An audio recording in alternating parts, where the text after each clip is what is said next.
parle aujourd'hui de l'art de la distanciation, qui est un programme qu'on a mis sur pied durant la pandémie, en fait, un peu pour répondre à notre façon.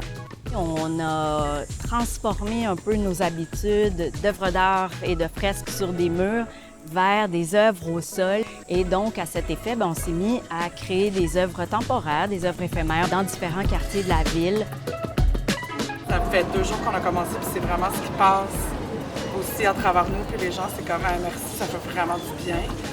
Je pense que les gens ont un désir de sortir l'art vraiment dehors, parce qu'on se rend compte que c'est vraiment cool de l'avoir au quotidien. Puis avec la pandémie, moi, c'est ce qui m'a frappé, c'est comme le goût de la nature. On dirait que d'être resté en ville, moi, ça m'a complètement démoli. Je sais pas si je peux dire ça comme ça, mais dans le sens où on a comme un besoin complètement essentiel de connecter avec ça. Fait que c'est comme si les gens recherchent à travers l'art ce sentiment-là. En 2020 ainsi qu'en 2021, on a peint plusieurs avenues commerciales au sol, plusieurs axes partagés entre véhicules, piétons, cyclistes. Beaucoup d'aires de jeu pour les enfants aussi dans des parcs, dans des complexes d'habitation à loyer modique.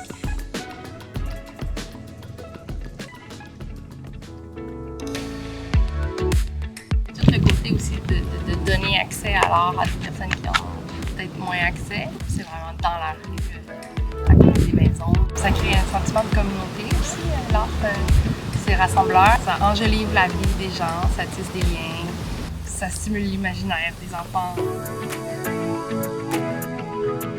J'ai l'impression aussi que ça les aide à s'approprier plus l'espace. Quand il y a de l'art public comme ça, c'est pour eux.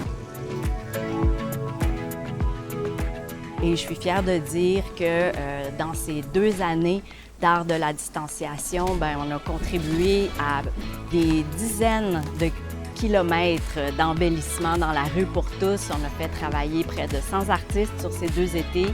On peut vivre une expérience qui est améliorée, embellie par justement l'intervention des artistes.